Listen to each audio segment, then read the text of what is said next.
আজ রান্না করেছি সবজি দিয়ে মুরগির মাংস।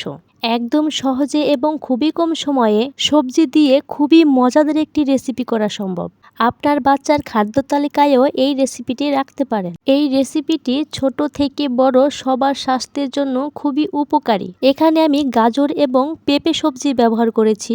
এই সবজিগুলো কতটা উপকারী ভিডিওর প্রথমেই দেওয়া আছে, দেখে নিতে পারেন। তো আসসালামু আলাইকুম, সিম্পল বাংলা রেসিপিস চ্যানেলে আপনাকে স্বাগতম। চলুন আমরা এই মজাদার এবং স্বাস্থ্যকর রেসিপিটি দেখে নেই। প্রথমে মাংসগুলোকে পরিষ্কার পানি দিয়ে ভালো করে ধুয়ে একটা কড়াইতে নিয়ে নিয়েছি। এখন এর মধ্যে আমরা আস্তে আস্তে উপকরণগুলো দিয়ে দিব। এখানে প্রথমে আমি কিছু পেঁয়াজ কুচি দিয়ে দিয়েছি। এই রেসিপিটি আমি ছোট বাচ্চার জন্য তৈরি করেছি, তাই এখানে মরিচ দেব না। এখন এর মধ্যে দিয়ে দিচ্ছি একটু আদা এবং একটু রসুন বাটা। আদা এবং রসুন বাটাটা আমি একসাথে বেটে নিয়েছিলাম। যাই হোক, এরপরে একটু জিরা বাটা দিয়ে দিলাম। এখন এর মধ্যে দিয়ে দিচ্ছি একটু হলুদের গুঁড়ো আর দিয়ে দিচ্ছি স্বাদমতো লবণ। এখন এর মধ্যে আমি মশলাগুলো দিয়ে দিব। প্রথমে এখানে আমি একটা তেজপাতা মাঝখান থেকে ছেড়ে 2 টুকরো করে দিয়ে দিয়েছি। এরপরে একটা দারুচিনি দিয়ে দিলাম। এরপর একটা লবঙ্গ আর একটা এলাচ একটু থেতো করে দিয়ে দিলাম। এখন এর মধ্যে দিয়ে দিব একটুখানি তেল। আমি আগেই বলেছি এটা আমি বাচ্চার জন্য রান্না করছি, তাই এখানে অতিরিক্ত তেল দেব না।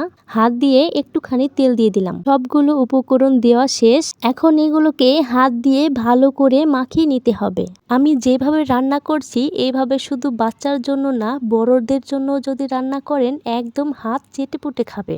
এখানে সবকিছুই ঠিক আছে, বড়দের জন্য রান্না করলে শুধু মরিচের পরিমাণটা ঠিক মতো দিয়ে দিবেন। এইভাবে সবজি দিয়ে মাংসটা রান্না করলে এটা খেতে এত মজার হয় বলে বোঝানো যাবে না। রান্নার শেষে তো আমার মনে হচ্ছিল আমি এটা খেয়ে নেই, এতটা মজার হয়েছিল। এইভাবে হাত দিয়ে কিন্তু বেশ কিছুক্ষণ মাখিয়ে নিতে হবে।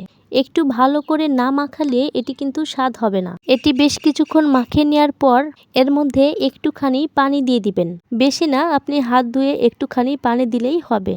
দেখুন, ঠিক এতটুকু পানি দিতে হবে, এর বেশি না। এইভাবে চুলায় বসে রান্না করে নিতে হবে। ঠিক এই পর্যায়ে আমি একটা মরিচকে ভেঙে 2 খণ্ড করে মাংসের মধ্যে দিয়ে দিলাম। মাংসের পরিমাণ অল্প, এজন্য একটা মরিচ দিয়ে দিলাম যেন একটুখানি ঝাল ঝাল হয়। মাংসতে যদি একেবারে ঝাল না হয় তাহলে কিন্তু খেতে ভালো লাগবে না। মানে আমার বাচ্চা যতটুকু ঝাল খেতে পারে আমি ঠিক ততটুকুই দেব। দেখুন, এইভাবে কিছুক্ষণ কষিয়ে নেওয়ার পর এর মধ্যে সবজিগুলো দিয়ে দিলাম। এখানে আমি গাজর এবং পেঁপে সবজিটা ব্যবহার করেছি। পেঁপে এবং গাজর সবজিগুলো তুলনামূলকভাবে একটু শক্ত টাইপের হয়, তাই মাংসর মধ্যে এইগুলো দিয়ে বেশ কিছুক্ষণ কষিয়ে নিতে হবে। কষিয়ে নেওয়া হয়ে গেলে এর মধ্যে এখন পরিমাণ মতো পানি দিয়ে রান্না করে নিতে হবে। খুব বেশি জাল দেওয়া যাবে না, মাঝারি জালে রান্না করে নিতে হবে যেন মাংসগুলো এবং সবজিগুলো খুব ভালো করে সিদ্ধ হয়ে যায়। দেখুন, আমাদের রান্না শেষ। এখানে আমি একটু ঝোল ঝোল রেখেছি যেন ভাত মাখানোর পরে একটু নরম নরম হয়, বাচ্চারা খুব সহজে এবং খুব মজা করে খেতে পারে। দেখুন রেসিপিটি কতটা লোভনীয় হয়েছে। তো দেরি কেন,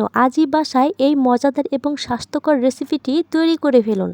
আর ভিডিওটি আপনাদের কাছে ভালো লাগলে অবশ্যই একটি লাইক করে দিবেন এবং দয়া করে চ্যানেলটিকে সাবস্ক্রাইব করে দিবেন।